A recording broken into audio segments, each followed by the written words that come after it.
Bismillahirrahmanirrahim. Assalamualaikum warahmatullahi wabarakatuh. Alhamdulillah, Allahumma sholli ala Rasulillah. Sahabat semuanya yang dimuliakan oleh Allah Subhanahu wa taala, kita melanjutkan kajian kita di dalam kitab Fathul Qorib, masuk ke dalam pembahasan rukun-rukun salat. Qala al-musannif wa syari rahimahullahu taala wa nafa'ana bihi wa bi'ulumihi fi darini amin. Faslun ay hadza faslun fi arkanis salati, di dalam rukun-rukun salat. Ini membahas tentang rukun-rukun salat. Wa taqaddama dan telah terdahulu. Makna salati, apa maknanya salat lugatan wa syar'an, secara bahasa dan secara syara'.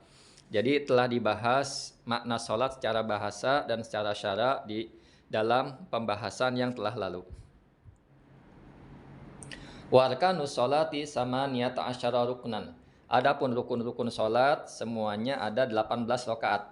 Ada 18 rukun. Namun di kitab-kitab lain 13 rukun. Ini tumakninah selalu dihitung. Kalau 18 maka tumakninah di setiap keadaan selalu dihitung. Maka di sini 18 rukun. Ahaduha, adapun salah satunya 18, aniyatu, niat. Rukun salat yang pertama adalah niat. Wahia, adapun niat, qasdu syai'i muqtaronan bi fi'lihi wa mahalluha al-qalbu. Niat adalah wahia, niat adalah qasdu syai'i, menyengajanya sesuatu muqtaronan, yang dibarengi. Itu dibarengi bi fi'lihi, dengan perbuatannya sesuatu tersebut.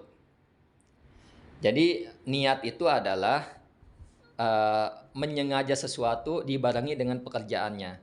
Kalau dia berniat sebelum melakukan sesuatu, itu namanya azam. Tapi kalau berniat sebelum dibarengi dengan melakukan sesuatu, nah itu namanya niat. Jadi niat itu sesuatu, menyengaja sesuatu yang dibarengi dengan pekerjaannya. Wa mahaluha al-qalbu, dan tepatnya niat adalah di dalam hati.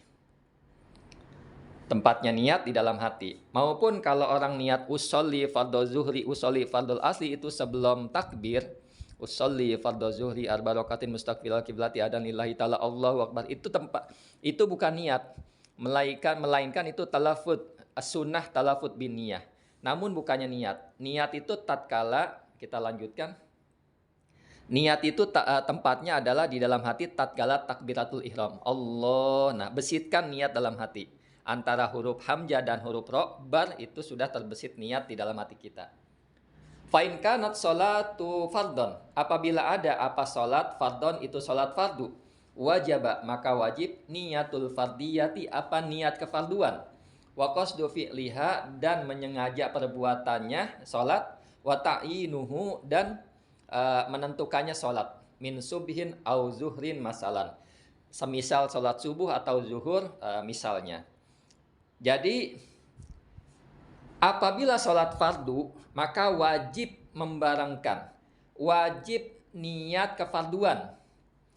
Jadi sholat fardu itu ada 3 komponen. Yang pertama al-fardiyah, artinya niat kefarduan.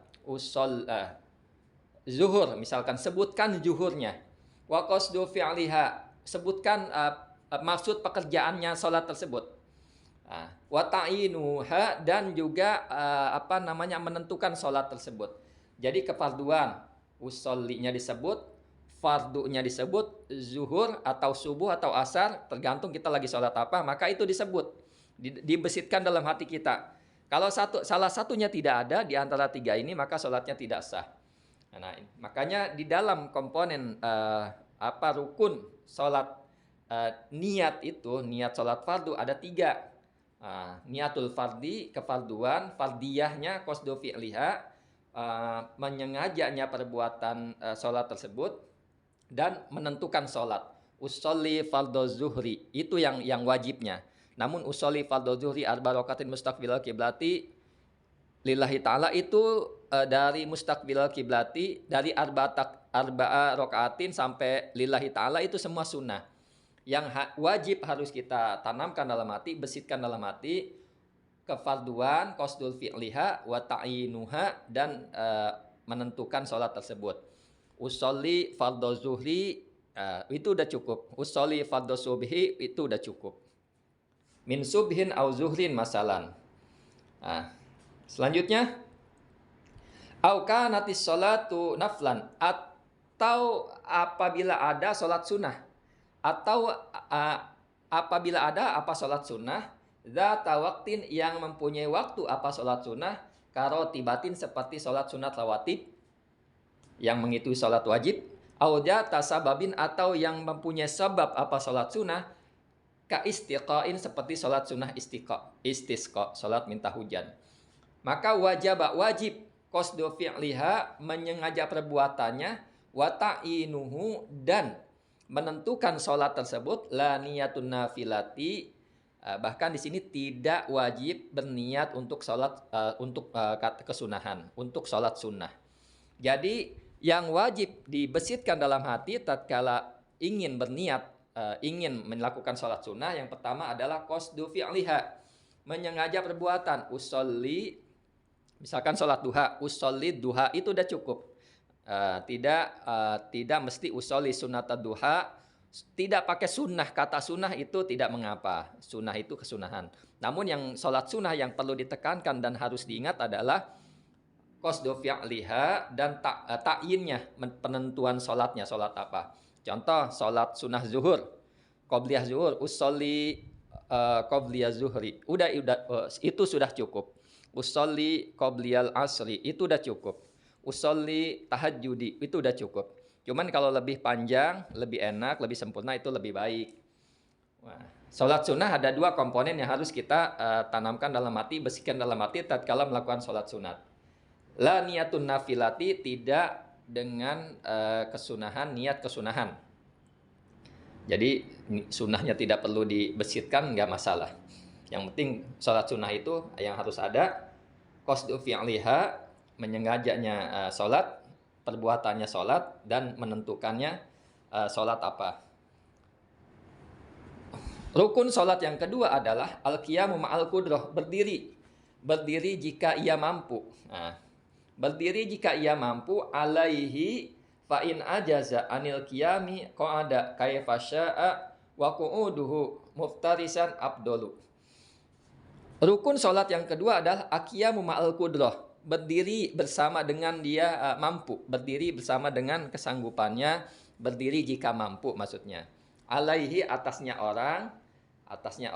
Fa in ajaza, apabila ia lemah, ia tidak mampu, anil qiyami, dari berdiri, qa'ada, maka ia duduk, kaifa syaa, bagaimanapun ia berkehendak, artinya duduk yang mana dia mampu, yang mana dia berkehendak, yang mana dia bisa.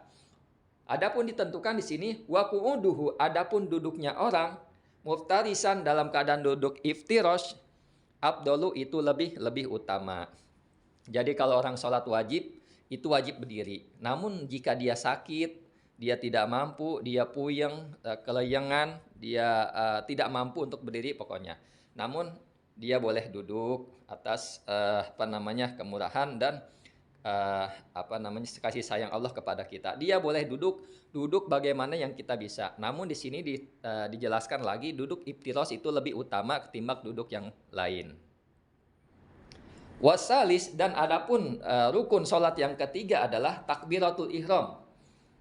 Takbiratul ihram. Fayata'ayyanu, dan tertentu alal qadiri, atas orang yang mampu atas pengucapan takbiratul ihram tersebut. Wan ala qadiri an-nutku. Maksudnya di sini rukun sholat yang ketiga adalah takbiratul ihram. Fayata'ayyanu, maka tertentu alal qadiri, atas orang yang mampu, apa tertentu, an-nutku, apa pengucapan biha, dengan takbiratul ihram, bi ayyakula, dengan ia mengucapkan Allahu Akbar, kalimat lafaz Allahu Akbar.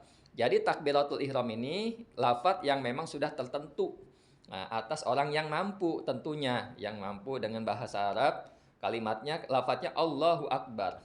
Fala yasihu, dan tidak sah Ar-Rahmanu Akbar, lafaz Ar-Rahmanu Akbar. Walaupun Rahman dari kata Asmaul Khamsah, dan dia termasuk salah satu nama-nama Allah dari 99 Asmaul Husna, maka tidak disahkan, tidak sah sholatnya dengan mengucapkan Ar-Rahmanu Akbar. Harus Allahu Akbar. Wa nahuhu, dan semisalnya Rahman. Misalkan Ar-Rahimu Akbar, enggak boleh. Wala yasihu fiha, dan tidak sah fiha di dalam takbir takdimul khabar. Apa tidak sah? Mendahulukan khabar ala mubtada atas mubtada. Kakaulihi, seperti perkataannya orang, akbarullah, akbarullah. Jadi nggak boleh dibalik.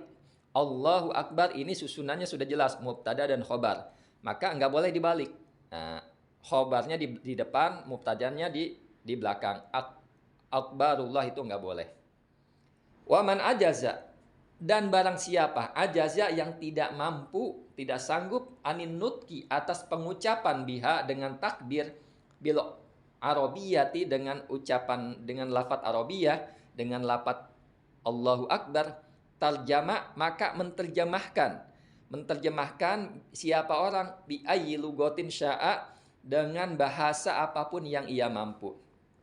Kalau seandainya dia tidak mampu berbahasa Arab, andai kata orang tersebut baru masuk Islam dan bahasa Allahu Akbar ini asing, namun dia masuk Islam dan dia harus wajib sholat, walaupun tidak mampu dia harus tetap mengikuti sholat.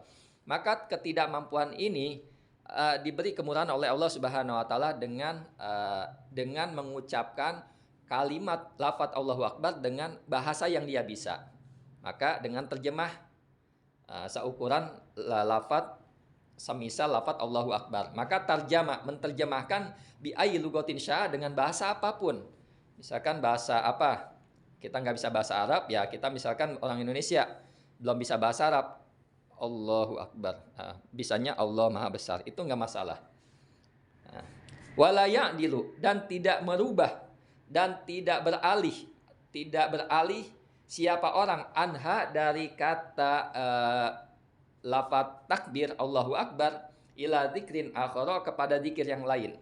Maka di sini tidak diperbolehkan kepada orang untuk mengubah, untuk beralih kepada zikir yang lain. Zikir yang lain harus Allahu Akbar atau terjemahnya Allahu Akbar.